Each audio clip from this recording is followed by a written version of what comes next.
Thank you, Peter. You won't hopefully hear too much from me, but maybe just a little bit. Thank you all for staying, but I guess that's because you have to stay because he's here, huh? We did that on purpose, just so you know. All right, so we finally got Silvio on stage. He usually says no, especially when he's not running the event. So we're running it, but we actually forced him to do it. We're just gonna do a little bit of chat, go through his life, developers, Infobip, and stuff like that. So to start, Silvio, you started out as a developer, and a lot of people heard this story, but not all people, and I do love it. It's like, when you started as a developer, you had a job before you started Infobip, correct? Yeah, hi everyone, first, yeah. That's right, yeah, so I studied at the FAIR Zagreb. I have a Master in Science of Electrical Engineering, and I graduated this, and I worked in our state-owned electrical company in Zagreb, Gundulićeva Elektra. And I worked there for basically 4 hours. You told me 3 minutes. 4 hours. And then I went to lunch and I took the first bus to Vodnjan. So you worked for 4 hours. Why did you leave? It was a little slow environment, different culture than I expected. And so you figured out in 4 hours and you left and went home. And what did you do when you came home?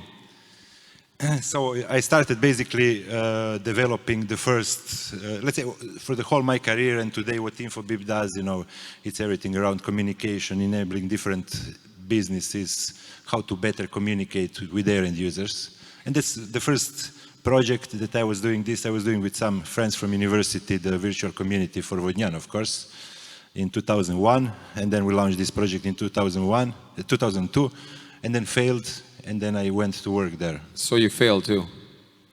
So you failed as well? Yeah, I failed, but then I went to work to a safe working environment for 4 hours. And then you created Infobip? And then after that, we started another project from that one called Moinet, but Moinet failed even before launching it. From Moinet, somewhere in October 2003, we started another project called Infobip. And then also Izo joined. Izo is he was on almost all the panels here, so you met him. And but this first Infobip project also failed several times. We've been pivoting around.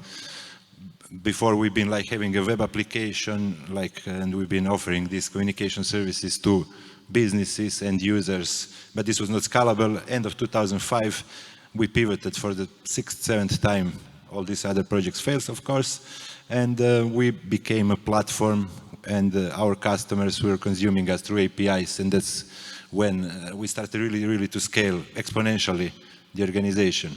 And in 2006, Izo and I co-founded Infobip, and Roberto was helping us during all this time, but he joined in 2009, but he's co-founder with us also. So you finished school, started a project, failed, got a job, quit, failed, pivoted 7 times, and then finally Infobip. So then I still have a chance to be successful like you. That's right, yeah. I mean, they've been still waiting me on this job for 3 months. They've been calling me, so And you told me Isabel is the only one that was left, and that's why you're together throughout all these fails. Yeah, I mean, in the end, we had different, let's say, friends from university working with us. But, with all these fails, people basically, at the end, just Izo and I stayed at Infobip. So Izo, either you like him so much, or you're just, afraid to go away from him. I'm not sure which one it is of the two. No, Izo is a super good developer and super good, guy really to co-found the company, and very honest, and so we had some super nice time together for now, but we are just starting. Tell us, so when you started Infobip is, for the people that are not from Infobip here, I know there's just a few of you. Do we have any not from Infobip? Who's not from Infobip? Okay, there's still people, okay. So just really short for developers here, what is Infobip, so they just have a context of what we're talking about. Yes, so Infobip is a communication platform, and basically through a simple API call, you can use any omni-channel communication, SMS, MMS, voice, WhatsApp, basically, let's say, like AWS for communications. Cool. So my question was here, and this was interesting for me as well because I don't know the story, is that you offer, or you as Infobip offer a developer product, basically an API for communications, but you're not known to developers, but more to the business-to-business space. You started selling that to businesses. Why? How? Like, how did you get to do that? You mean in the B2B space, right? Yeah, like you created this product and you called up, you know, I don't know, Facebook said, hey, we have this API, use us. Like, how did you get to that? How did you start getting to that? How did you get first customers? So like, I was a developer until 2005, together with Tiz, and developer, sales, finance, support, everything, you know, just two of us, the whole company. And 2005, I stopped coding. That was when I don't code from 2005, you know.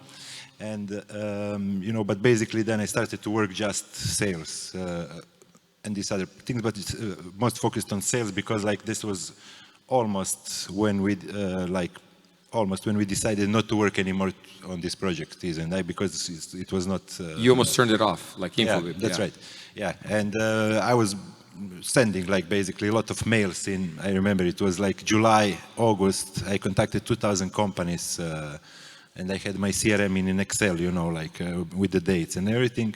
And then at once, you know, people started to come back from vacations, September, and they started to receive a lot of calls, started to connect a lot of customers through APIs.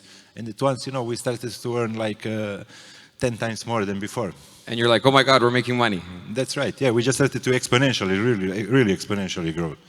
And so how Infobip is very well known for being available in all these countries around the world, less so in the US, but like Latin America, Southeast Asia, whatever. Mm-hmm. Like I remember you telling a story that you were doing sales and that, because I know I did that as well, we talked about it, and then you're like, I have money to get a ticket and get back and close the sale, and then you told me you missed your flight and you couldn't get home. That's right, yeah, more than once, but we had like really... More than once? Yes. But we've also, like more than once, without money, but many times we failed, like we missed our flight, you know. And once I was like going from Trieste to Frankfurt with Ryanair, you know, to Frankfurt, not really Frankfurt, Frankfurt-Hahn. It's like 100 kilometers from Frankfurt. Then we had meetings in Frankfurt, Nuremberg, München. And, you know, we missed our flight for 4 hours. 5 hours, you know, like a lot. We missed the flight. No, not a little bit, but a lot, yeah. Yeah, we just got lost. We couldn't find the airport anymore. And we had to return our rent-a-car, and we had just 20 euros altogether, two of us, you know. And then for a few hours, we've been just walking here and there on the airport and, you know, been talking with all the rent-a-cars there. And we found like one rent-a-car needs to return a car from Frankfurt to Trieste. So we will help them, like do the job for them, you know. And then this guy that was with me, he really speaks well, like German. I don't understand anything in German. And he was yelling at them like for 5 minutes, something. I thought some problems, we will not get the car. And I asked him, okay, like, what are they saying? And he said, you know, I'm negotiating now for the gas. And did he get the gas or no? No, we didn't. But, you know, we then drove to Zurich, and in Zurich we got some money there to go to Trieste. And did you close the deal in the end? Yes. Great. Tell us, so how, and for the other people here that are not from Infobip, also working for their companies, like how are you able to sell a B2B product to developers? Like how did you continually expanding? So you were selling it for a while, you were a developer, then you went into sales, and then you got other salespeople to sell in these countries like Lagos and Brazil and Colombia and whatnot. Like how did you get people to just like say, oh, go over there, live there for a year and like sell our stuff? How did that work? I mean, now we have more than 70 offices. Now it's much different than in the beginning. And in the beginning, we've been just we had an office in Pula.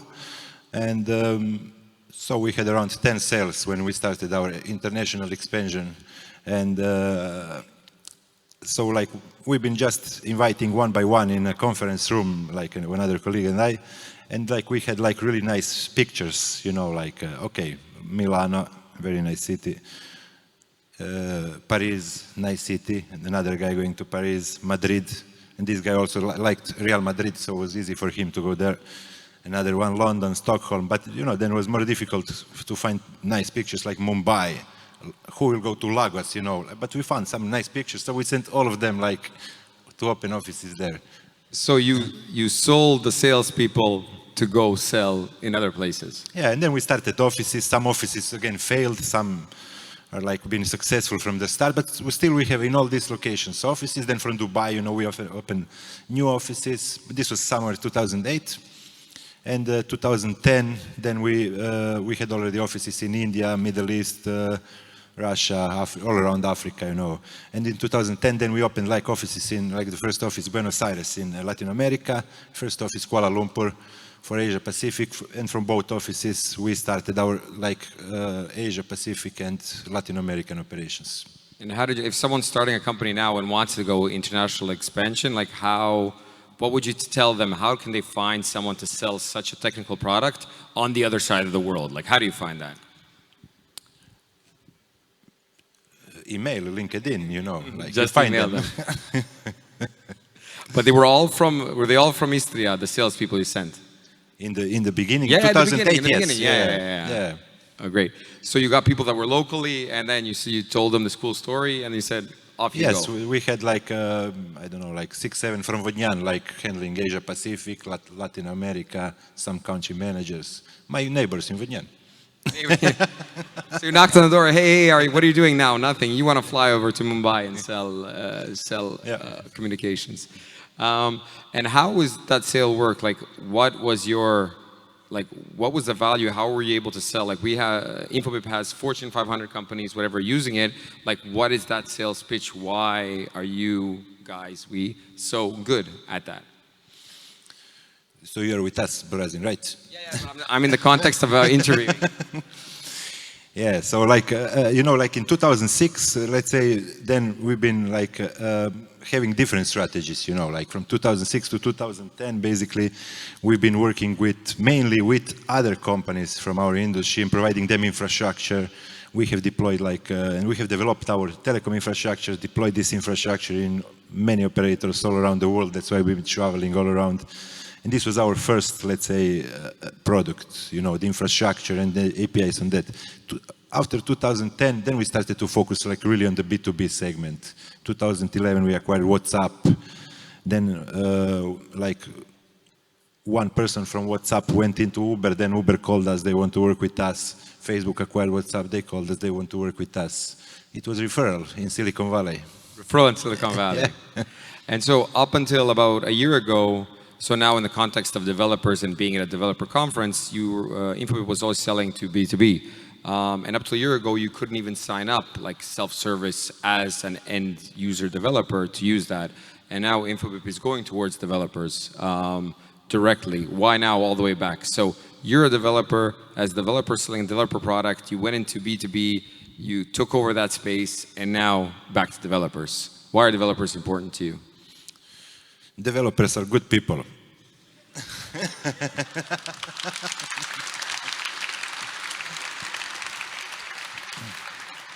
I didn't expect that answer, but yeah.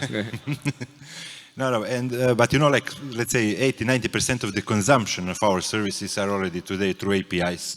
10-15% is through our like front-end tools, conversations, moments, etc. And you know, like. So we had the different stages of B2B, like to enterprise, digital natives, and now to developers. And developers we see as like super cool way, you know, like how to enable this. Like there is this very very complex world of communication, very complex that we are solving this, and like basically simplifying all of that through, well, let's say one single API, and through developers, so they can innovate in many new things that, you know, like many new ways that, you know, like Infobip cannot do in this, like co-creation directly with enterprises. So the possibilities are just hugely massive in working with developers and innovating with them together. So developers are more creative and can do more innovative things. Just to be more specific, like what things exactly can developers sort of do? With the API, like what sort of things can they build on there? Yeah, just so like through our APIs, so you can purchase like numbers, do inbound, outbound, SMS, WhatsApp, voice calls, video communication, email communication, authentication. So all of that, let's say, customer engagement, communication, authentication for your apps. A trick question, I didn't ask you this before. Is there any sort of coolest use case you can think of that someone used Infobip for? Like a cool, funny, or ridiculous use case? Or they're all just boring use cases? I mean, there are really different stuff, like, I mean, from, let's say, number anonymization, Uber, so they through like simple API call basically do the whole privacy globally through Infobip. And for COVID, we've been working with 40 different countries and ministries of health, and they enabled, like timely communication about COVID information, all of that, Yeah, I forgot about that. Like, how many countries did did Infobip do work with for communicating issues around COVID? 40. 40. And is that still active? Are they still working on that? How's that working? Some are still active, some are not active because it's like the situation normalizing. And in the beginning, like nobody knew what's happening with the COVID, and like information was like very, very important. Now it's more or less, like a known thing. Yeah, so usually when I think about sending notifications, I either think of spam or my Uber driver sending me something. But like actually alerting the public is super interesting as well. Is there any other use cases like that we've done? Like helping out the world, or are we planning to do that? I mean, yeah, we worked with Refugees United in this direction. They're in, I think, Kenya, Tanzania, Uganda, Ethiopia.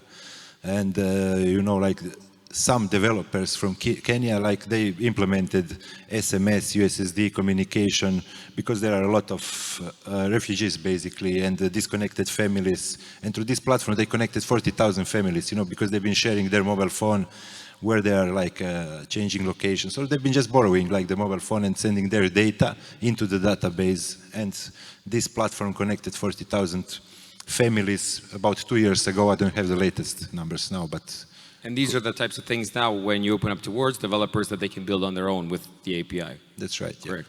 I didn't plan on doing this, but does anyone have a question? I literally have 2 more questions in 2 minutes and 40 seconds. Does anyone have one quick question? You're the fastest, go.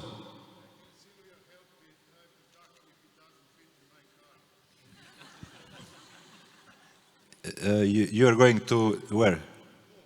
To Pula.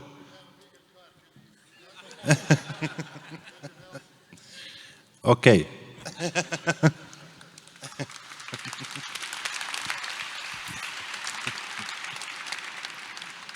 So just one last thing. Infobip is in a very competitive space. There's huge companies.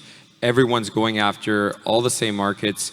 What will or is Infobip going to do differently to sort of differentiate itself against competitors? How are these people going to like you more? That's the question. Yeah, so like so we are very, very much engineering-led company and product-led company.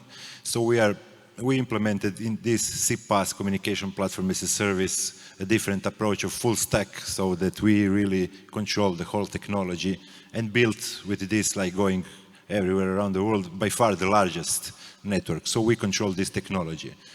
And there are many, many competitors, so it's very dynamic, very hot this space here, and like how is this industry evolving? There are adjacent like other industries, basically other new competitors. But from our side, like this like very complex world of communication, it's like we are basically the backbone, and many of them are using even Infobip of our main competitors. So like our main, let's say, USP for developers is like really you can code like on the backbone of the telecom and like really communicate effectively with your end users. So essentially, Infobip's plan is to make developers' lives easier, harder, simpler. Yeah, so like by this simplification and by basically using all of that really, really complex, you don't want to work with mobile operators, for example, very complex organization, people, like this all complexity is simplified through few, let's say, API calls, and through this, like you can really, like a developer, focus like on things, on your business objectives, in customer engagement, authentication, on things that can be really, really much more impactful. And like you can innovate on that side by not taking care of, like not thinking about communication, because we really are the #1 in solving that globally. Thank you very much. Time is up. Ladies and gentlemen, Silvio Kutic. Thank you. And we're done.